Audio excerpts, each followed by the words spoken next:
அன்பானவர்களுக்கு அன்பு வணக்கங்கள். அதாவது ஒருத்தவங்க கேட்டிருக்காங்க, தேவி பிரியாஷினி. Okay okay.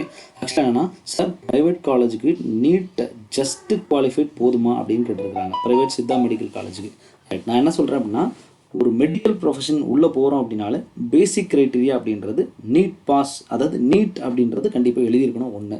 அதுக்கு அடுத்தது நீட்டில் பாஸ் ஆகிருக்கணும். சரி சார், நீட் பாஸ் போன வருஷம் ஒரு மார்க் சொல்கிறான், இந்த வருஷம் ஒரு மார்க் சொல்கிறான், எப்படி சார் இது கிளாரிஃபை பண்ணுறது அப்படின்னு அடுத்து உங்களுக்கு டவுட் வரும் கண்டிப்பாக. ஸோ அதனால் கண்டிப்பாக நீட்டுன்றது எழுதியிருக்கணும். அந்த நீட்டில் கண்டிப்பாக கவர்மெண்ட் சொல்லக்கூடிய இந்த மார்க்குக்கு மேலே எடுத்துருக்கணும் அப்படின்னு சொல்கிறாங்க. ஸோ அந்த மார்க் என்ன அப்படின்றத கண்டிப்பாக இப்போ பார்ப்போம். ஸோ இதில் ஒரு விஷயம் என்னென்னா, நீட்டை நம்ம ப்ராப்பராக எழுதிட்டு in case of enquiries doubts தான் இருக்குன்னா இன்ஸ்டியூஷனை கால் பண்ணி நீங்கள் கேட்டாலே டெஃபினட்டாக உங்களுக்கு கைட் பண்ணிவிடுவாங்க.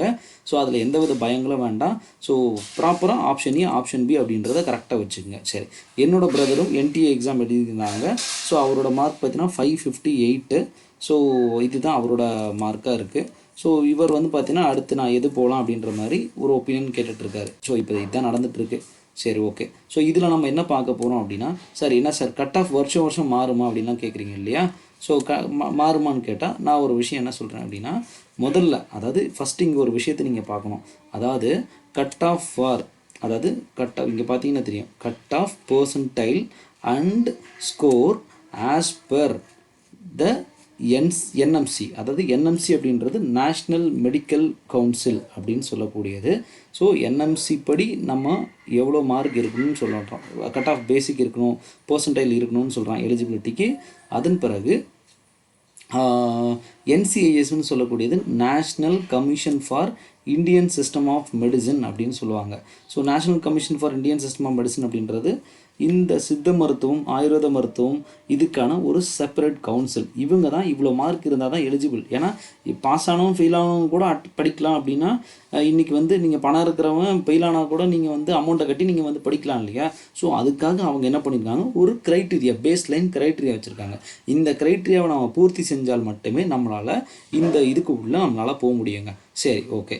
இப்போ அதில் என்ன சொல்லியிருக்காங்க அப்படின்னா, ஒரு அன்ரிசர்வ்டு அல்லது இடபிள்யூஎஸ் அப்படின்ற கேட்டகரியில் இருக்கிறீங்க அப்படின்னா உங்களுடைய மார்க்கானது உங்களுக்கு ஒரு 100 கட் ஆஃப் வந்து 163 146க்கு உள்ளே இருந்துச்சு அப்படின்னா நீங்கள் எலிஜிபிள் அப்படின்ற மாதிரி சொல்லியிருக்கிறான். அதன் பிறகு பார்த்தீங்க அப்படின்னா இதில் வந்து நம்ம லோவர் கட் ஆஃப் வேல்யூ கண்டிப்பாக எடுத்துக்கலாம். 140 இதில் ஆவரேஜ் நம்ம எடுத்துக்கிட்டால் ரொம்ப நல்லது. கட் ஆஃப் ஸ்கோர் ஆவரேஜ் இதில் வந்து இந்த மார்க் ரெகுலேஷனுக்கு மேலே இருந்துச்சுன்னா மேக்ஸிமம் நமக்கு அப்ரூவல் ஆகிடும். ஸோ அதனால் பயப்படாதீங்க. நான் பேசிக்காக சொல்லக்கூடியது என்னென்னா, ஒரு 145 ஃபிக்ஸ் பண்ணிக்கோங்க. 145க்கு மேலே இருந்துச்சுன்னா கண்டிப்பாக உங்கள் அப்ளிகேஷன் வந்து ரிஜெக்ட் ஆகாது, இதுக்கு அப்ரூவல் ஆகி செலக்ட் ஆகிடும். இப்போ ஒரு சில சமயம் கேட்பாங்க, சார் கட் ஆஃப்ஸ்லாம் குறையுமா அப்படின்றதெல்லாம் கேட்குறாங்க அதிகமாக. அது வந்து அந்த டைமில் மெடிக்கல் எஜுகேஷன் கவுன்சில் வந்து இல்லை என்டிஏ அவங்க ப்ராப்பராக இந்த என்எம்சி அல்லது என்சிஏஎஸ்எம் ப்ராப்பராக இந்த மாதிரி கட் ஆஃப் வந்து மைல்டாக இத்தனை பர்சன்டேஜ் குறைச்சிக்கலாம், குறைச்சா இத்தனை பேருக்கு எலிஜிபிலிட்டி இருக்கும், இத்தனை சீட்ஸ் வந்து வேஸ்ட் ஆகாதுன்னு முடிவு பண்ணால் கண்டிப்பாக அந்த சமயத்தில் அவங்க பண்ணுறதுக்கான வாய்ப்பு இருக்குது. ஸோ இதே மாதிரி தான் ஓபிசி. அது ஓபிசியில் இருந்தீங்கன்னா உங்களுக்கு வந்து 145 to 129 மேலே இருந்துச்சுன்னா உங்களுக்கு பாசிபிலிட்டி. ஸோ நான் சொல்கிறேன் என்னென்னா, அதை தான் நான் சொல்கிறேன், 145 அப்படின்றத பேஸ் கட் ஆஃபாக வைங்க. இதே எஸ்சிஎஸ்டி அப்படின்ற கேட்டகரியில் இருக்கிறீங்க, எஸ்சிஏ எல்லாமே உங்களுக்கு இந்த இதுக்குள்ளே தான் வரும். ஸோ அப்படின்றப்போ நமக்கு வந்து ஒரு 129 to 145 அவங்களுக்குலாம் லோவர் கட் ஆஃப் தான் இருக்கும். ஸோ மேக்ஸிமம் 140 120 அந்த ரேஞ்ச் தான் இருக்கும் அவங்களுக்கு எலிஜிபிலிட்டி. ஸோ மேக்ஸிமம் இதுக்கு மேலே இருந்துச்சுன்னா ஈஸியாக உங்களுக்கு கிடைக்கிறதுக்கு வாய்ப்பு ரொம்ப அதிகங்க. ஸோ இதுதான் நான் சொல்லக்கூடிய விஷயம். அதனால் பேசிக்காக இதில் வந்து நம்ம குழம்புறதுக்கெலாம் ஒன்றுமே கிடையாது. ஸோ அதனால் தைரியமாக நீங்கள் வந்து இதில் மூவ் பண்ணுறது ரொம்பவே நல்லதாக இருக்கும். ஸோ இன்னொரு டைப் ஆஃப் ப்ரெடிக்ஷனும் கொடுத்துருக்குறாங்க. ஒருவேளை அன்ரிசர்வ்டாக இருந்தால் 164 இருக்கணும். அடுத்து ஓபிசினா 163 எஸ்சிஎஸ்டிக்கு மேக்ஸிமம் குறைவான லெவல் தான் இருக்கும். So different types of percentage predictions, ஒரு 45th 50th 40th இந்த மாதிரி டிஃப்ரெண்ட் டைப் ஆஃப் ப்ரெடிக்ஷன்ஸ் வந்து போட்டிருப்பாங்க. ஸோ இது எல்லாமே தான் நம்மளை வந்து இதெல்லாம் கணிக்க வைக்கும். அதனால் கட் ஆஃப்ன்றது ஒரு பாஸ் ஆகி இருந்துச்சு, மேக்ஸிமம் உங்களுக்கு 145க்கு மேலே இருந்துச்சு அப்படின்னா டெஃபினட்டாக கிடைக்கிறதுக்கு வாய்ப்பு ரொம்ப எலிஜிபிலிட்டியில் வந்துடும். கிடைக்கலையான்றது அந்த இயரில் நம்ம எவ்வளோ காம்படிட்டாக அப்ளிகேஷன் போட்டு அதனோட எத்தனை பேர் இருக்கிறாங்க, எத்தனை பேர் அப்ளிகேட் ஃபில் பண்ணியிருக்காங்க. நிறைய பேர் என்ன நினைப்பாங்கன்னா, அப்ளிகேஷன் ஃபில் பண்ணி எல்லாமே போட்டுருவாங்க.